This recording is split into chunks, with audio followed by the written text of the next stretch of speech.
gentlemen, standing up in McKinney, this is According to Callus. Yes, coming you live from McKinney, County, Texas. We are here to talk about McKinney, Texas on the 21st of November, 2022. All right, by now, most of you know that we still don't have answers for the federal elections. To which I say, nobody cares. I mean, look, leftists are going to leftist, progressives are going to progress, and conservatives are going to fail to conserve. We have to focus on what's going on out our backyard. That means every local race needs to get our attention. Every municipal race needs to get our divine attention. Now, we're very blessed in County, Texas. We have an entire slate of, I will use the term good Republican, and yes, that has a double meaning, but a good Republican complete commissioner's court. By and large, they are very tight with spending money. By and large, they are conservative, and by and large, they respect the autonomy of the people that live within the community/county. We have a community college board, which is marginally conservative. We really need to replace probably two of those people on there that are just a little too leftist for everybody's best good. One of the unique things that seems to get lost on many liberals, and I'm going to use the term liberal as separate from a leftist, being that, somebody that's a liberal is concerned about individual rights, maybe thinks there should be some government intervention, but they don't sign on to the full leftist or progressive agenda. And if the people that were there were just slightly liberal, that'd be one thing. But the people that are there, they respect difference of opinion. They encourage conversation. They have debates and discussions on issues and how things should be done. And we're really quite happy with what the school district, the Collin College District, if you will, has done over the last decade or so. But with the indulgence of wokeness and the actions of the progressives, probably need to reinforce just a little bit. Some of our guys are getting kind of old. They may be getting ready to tap out. So we need to bring in some fresh blood. Some other people that are willing to protect liberty, protect the idea that a community college is there at the behest of the community to serve the community, not to sponge off the community. So there's a little bit at play there, some interest, right?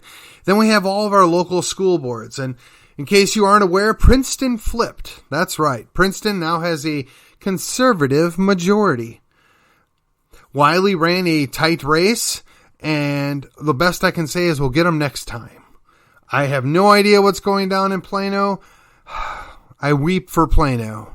Their municipal leaders have led them down the primrose path of progressive destruction, and they may not be able to recover. That leaves the job even that much more on the shoulders of Allen and McKinney to balance out Plano and, quite frankly, Frisco. Frisco's all but lost, but we have two shining lights that got on the school board this last go-round. And, quite frankly, we expect that we'll pick up 1 to 2 more on the next go-round. Frisco is not completely lost, but I will tell you, until the folks out there realize that they cannot spend themselves into success, and adding more debt does not come without an additional cost, it's going to continue on down that path. When you bring in large numbers of people that are either from a foreign state, a foreign country, or just quite frankly, are really used to being told what to do by other people, it's just not a good recipe for independence and sovereignty. Now, we say we want to educate people this. We say we want to bring people up in this. There are large numbers within the conservative movement that believe on this whole proposition nation nonsense. There's something to be said for it in the sense that we believe that individuals have rights. We believe that they're endowed by God, and we would like for everybody to agree with us, But there's also the flip side of a nation are the people that are here. A nation are the people that work for it and build it. And quite frankly, you've got some history here. You can't go ahead and transport a whole bunch of other people here and dom them, or what's the word I want to say? Knight them as good Americans and expect them to think, behave, and act as if they were culturally American. Now, the problem is, the American culture has been so degraded and so warped by the people that were asleep at the switch on the government schools, and that they've allowed for 2 or 3 generations now to go through and get fed the progressive milk, and then when they went to college, the progressive meat of you should hate yourself if you're white. You should hate yourself even more if you're a white man, and God forbid you're a Christian.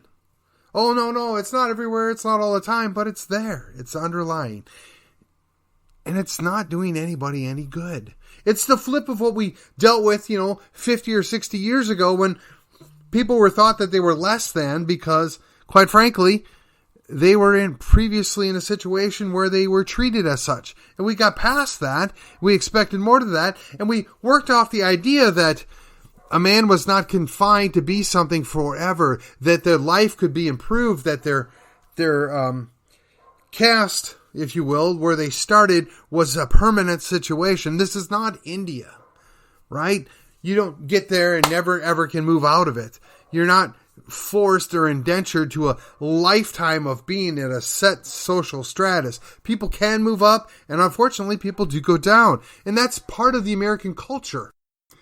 And when you look at things like that, and you see how that plays out, you got to ask yourself, why are they spending so much time trying to convince us that everything in the past was bad, everything that happened was terrible, and that only one certain group was at fault for that, and they must be punished. They must be dealt with. They have to be basically excommunicated from existence as far as humanity because of all the terrible things they have done. It's an interesting situation. And when you look at how that plays out, it directly relates to the stuff that goes on at the school board. So in McKinney, we have a school board. And, I've been harsh at times I've been forgiving. I'm trying to be gracious. I want to believe the best of these people. I really do.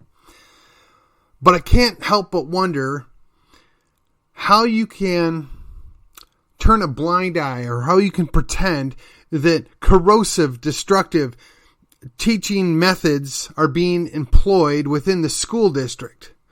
Now, if you honestly believe that it's not, or that it's overblown or exaggerated, well, then I would say you're guilty of not bothering to do your job. You're not looking into it. You're not the least bit curious. Now, some of that is you have to trust the people that are in place. You have to defer to the so-called experts.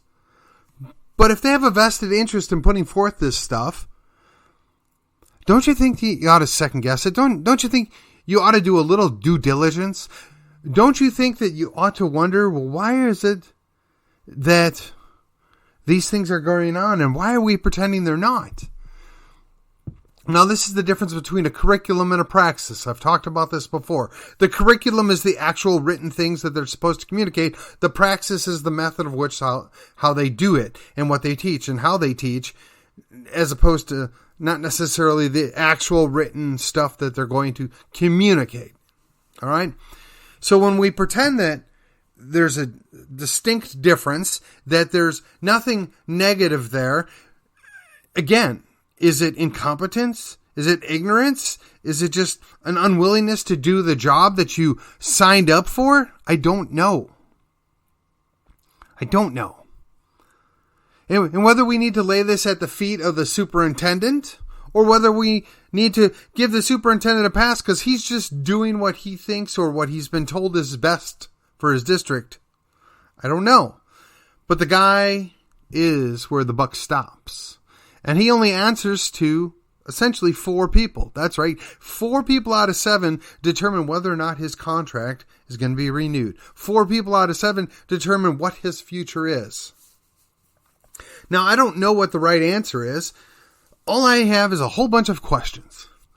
And the guy is very good at dodging responsibility, very good at dodging a straight answer when it's convenient. So one asks, well, why is the school board refusing to follow up on this stuff? Why is the school board refusing to actually give a direct answer? Okay, well, there's any number of reasons why that might be, but one wonders if perhaps they're concerned about their futures. Maybe somebody had to talk to them. Maybe somebody let them know this is how things are going to go. I don't know. I mean, you've got at least 3 of them that go to First Baptist. And I talked about this before. Maybe they're fake Baptists. We know they're fake Republicans. So, I mean, what's the answer here? Well, the most direct answer is we go after them in the election. We find people that are going to run against them, and we force them to answer some tough questions. We force them to quit hiding behind the dais, right? We force them to be accountable for what they've done, or in this case, not done. The only way we can do that is if they have a challenger. The only way we can make that happen is if they have to actually face a consequence in an election. So I ask you, are you comfortable with just constantly putting the same people back and accepting that there will never, ever be a change, that will never, ever be an improvement? I'm not. I find it very problematic that they refuse to address these things. And again, I've talked about this in the past. You know, we've got at least 2 people that maybe just need to retire. I don't know how else to say it. I mean, at some point in my life, 25 years from now, that will likely be me. But it's very hard to lead and be in charge if you're not even sure what day it is. Now, I know when some of us are hard charging around or whatever else, we might temporarily forget, oh, that's right, it's Tuesday, not Wednesday. Or we might think to ourselves, oh, what is the date again? But it's not because we don't know. It's not because we have forgotten. It's just that there are 50 million other things going on. But at that point, when 2 things going on is too much for you, perhaps that's a good sign that you need to step down. I'm not saying it to be mean. It's just an observation. It's life. At some point, you need to retire. Airlines do it. It's only elected offices that apparently you never have to do it. Funny how that works. And while we're at it, I would be really interested to know, if you work at a church, how do you tell your employer, well, you know, that pornography stuff, it's really not that bad. And, you know, it doesn't matter that's in front of 5th graders. There's really nothing to worry about there. It's not that big a deal. And worse yet, if you're the church, how do you sell that to your congregation? How do you as a pastor, as a shepherd, sleep at night knowing that's going on? I'd be really curious how that plays out. If you've got multiple people in your flock, right, in your congregation, that they're actually promoting sexually deviant behavior to minors, how are you as a pastor okay with that? Inquiry minds want to know. I mean, look, we've got 2 companies out there that ostensibly run on family values or Christian values and say that this is how our companies are written and this is how we do our business. You know, that being the Hobby Lobby Mardel's situation there and Chick-fil-A. So I'm just curious. Is Chick-fil-A corporate kosher with the idea that one of their owners is protecting pornographic, pedophilic material being provided to minors? I mean, inquiring minds want to know. It might be interesting to see what corporate thinks about that. I wonder if anybody's going to maybe send a letter or an email just questioning, hey, you know, are you Are you comfortable with this? Do you think it's a good idea? Never mind the alphabet soup stuff. I mean, as an adult, if you want to make choices to live a sinful life, that's fine. But when you're pushing that on children, you're making it available to children, defensive minors, that's kind of a problem.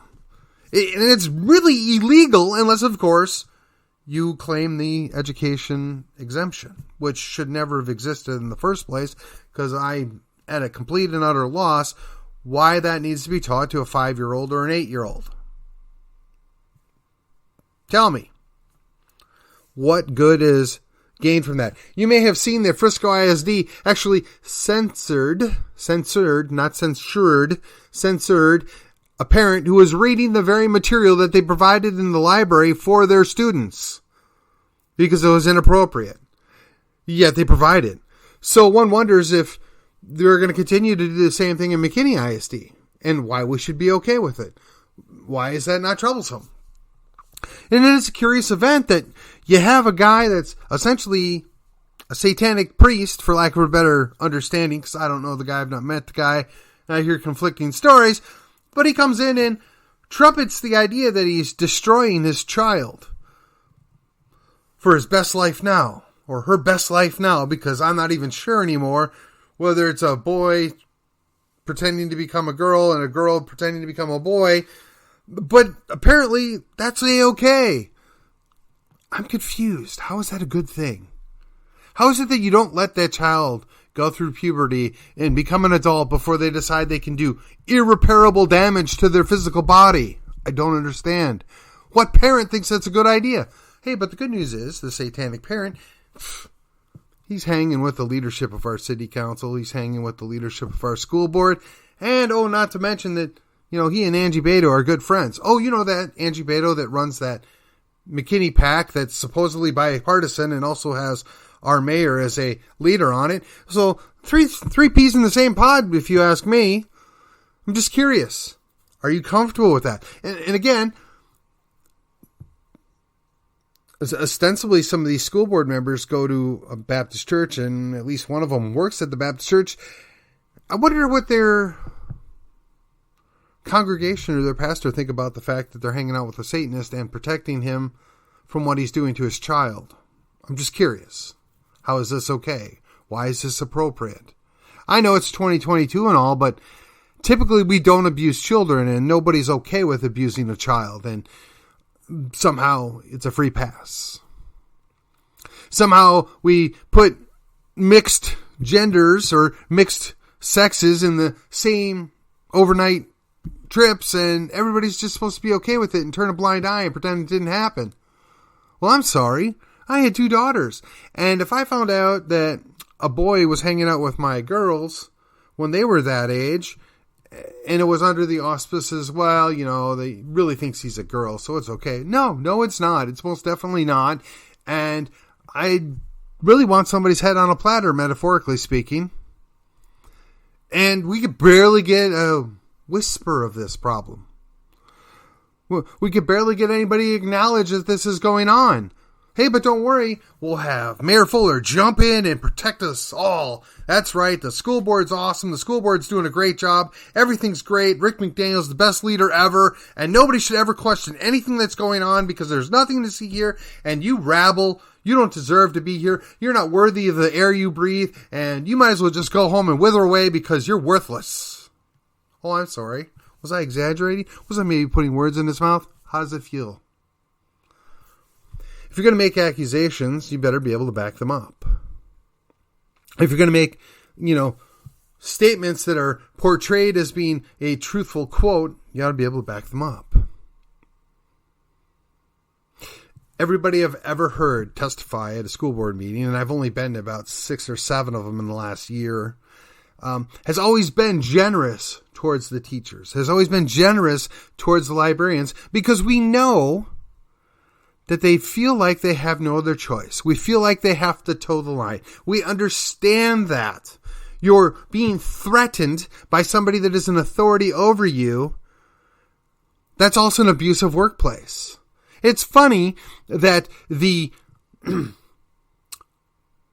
chief law enforcement officer, right? The DA, Greg Willis, is being accused of having a hostile workplace by some other people that no longer work there, yet they were able to go find other employment, and we have hundreds of teachers or other personnel at the school district that feel like there's nowhere else to go. Or if they do go, they feel like if they ever say something, they'll be blackballed and never, ever able to get another job within the education establishment again. How is that not the same thing? How is that not worse? If you were a teacher and you feel as if you have no other choice but to play along with this non-scientific mumbo jumbo, right? If you're a teacher and you feel like maybe I probably ought to not be okay with abuse of children, maybe I ought to be okay with not placing pornography in the hands of minors, maybe I ought to say, this revisionist history that basically portrays anything that happened from 1619 forward is all the fault of evil white men, particularly if they are Christian and straight. Maybe that makes you uncomfortable, but if you're afraid you're going to lose your job and your career, you have a vested interest in not saying anything. Now, don't get me wrong. I know there's a certain percentage of you out there that don't care, and there's probably even another percentage that nobody thinks about that is actually okay with this and thinks this is a good idea and thinks that this is the truth. Okay, I'm not speaking for you. I'm speaking for the people that just have the slightest tinge of guilt for putting this in front of children. I'm talking to the people that feel like they will have their lives destroyed. We're standing up not only for the children that are being abused and being warped, being indoctrinated with, quite frankly, hateful mindsets. We're speaking up for you as well. As a teacher that's under fire, as a school district employee that feels like they're not allowed to have their own thoughts. We're speaking up for you as well. Now, we don't expect you to rally to our cause. We don't expect you to thank us publicly. We just want you to go and vote for your new bosses. The school district can be changed if we just get 3 new people in there that are willing to listen, that are willing to adopt a different mindset, that are willing to actually protect minor children, that are willing to look forward to the idea that we can agree to disagree. We're all adults here, and we're not going to punish people for unkind thoughts or, worse yet, unapproved thoughts. I remember when I went through school, we read 1984, not as a handbook of how to run things, but as a dystopian novel of what a terrible outcome this would be. Between that and Brave New World, I've been watching the world around us unfold, and I just can't help but wonder, did these people actually believe this is a good idea? I'm concerned, but that's where we're at. And we deal with the idea that one individual thinks he runs the entire city. Enough so that not only does he run his little fiefdom at the city hall, he goes to the school board. And then that wasn't enough, so he went to the Frisco school board. I imagine it'll be a matter of time before he goes up to the Prosper school board. And hopefully he gets the same greeting at the Prosper ISD that he got at the Frisco ISD, which is, get out of here. This is our town. But we're stuck with him now for 2 more years. And that's okay. He's one guy with a rubber stamp majority on the city council. And by and large, even though they do some things that are really, really challenging to the mind, they haven't blown things up just yet. They haven't put us past the point of no return. Now, I've talked about the Highway 5 thing. I've talked about the new City Hall complex. I've talked about the 380 bypass, no bypass. I've talked about the airport. All these things are very important things. But you can only spend so much money. And you only have so much tax base to work with. We always prided ourselves on being a nice bedroom community. And those that are in authority now want to alter that. And okay, apparently the majority of the people that live here kind of sort of want that. That's okay. I don't hate on that either.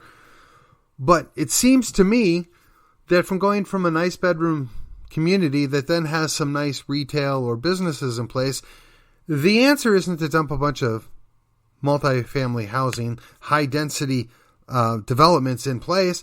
Yes, the land is expensive. And right now it's inordinately expensive because, quite frankly, there's a bubble. And why would you encourage people to make things and build things during a bubble where they're only going to lose their tail at the end?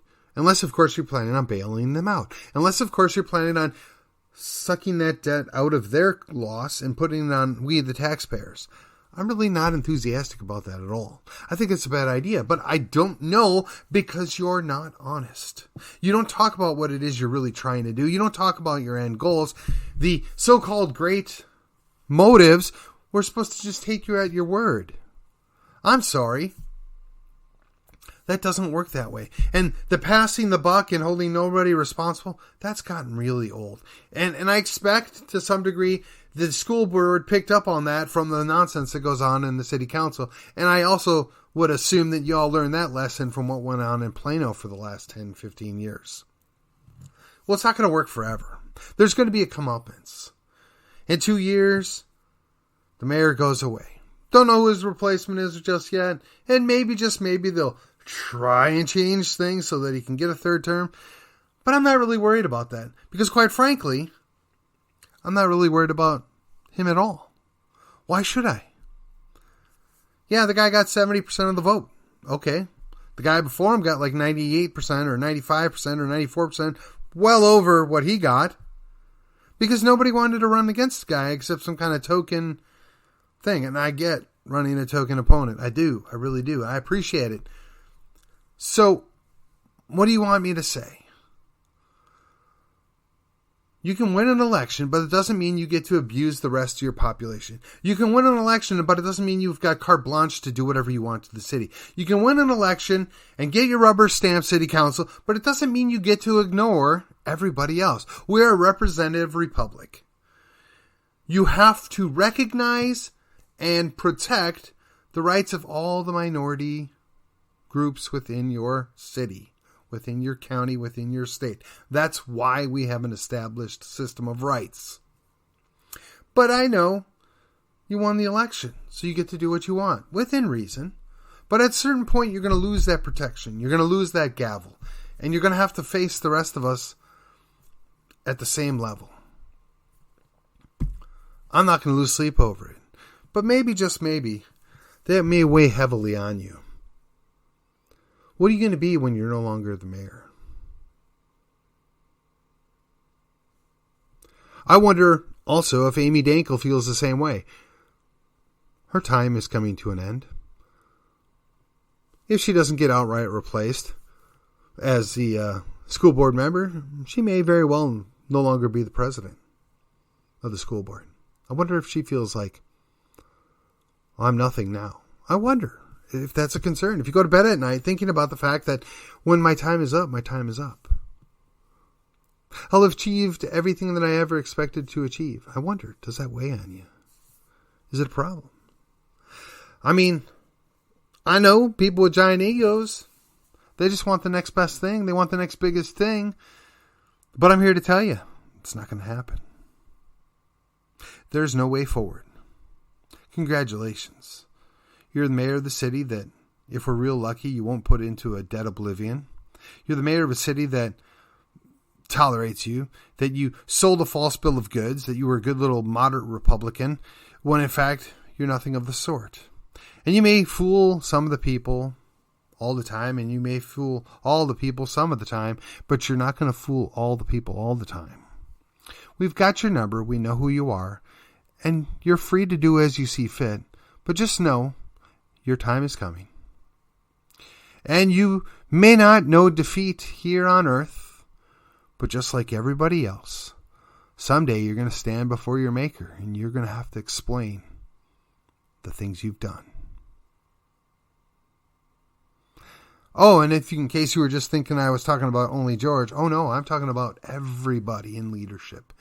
City council, school board, right? They're all going to have to face their maker. And at least for the three Baptists, or claimed Baptist on that school board. I would imagine that's going to be a very interesting conversation, because if they're real Baptists, they really think, and I agree, but they really ought to think about the fact that they're going to be standing in front of that Bema seat, or worse yet, the Great White Throne. I wouldn't wish that on anybody. I don't know what the outcome is going to be for them. I know what my outcome is, and I wouldn't guess for anybody else. But you ought to be really worried when somebody thinks they know better than everybody else. That little petty little tyrant syndrome never ends well for the rest of us. Sooner or later, God's going to cut you down.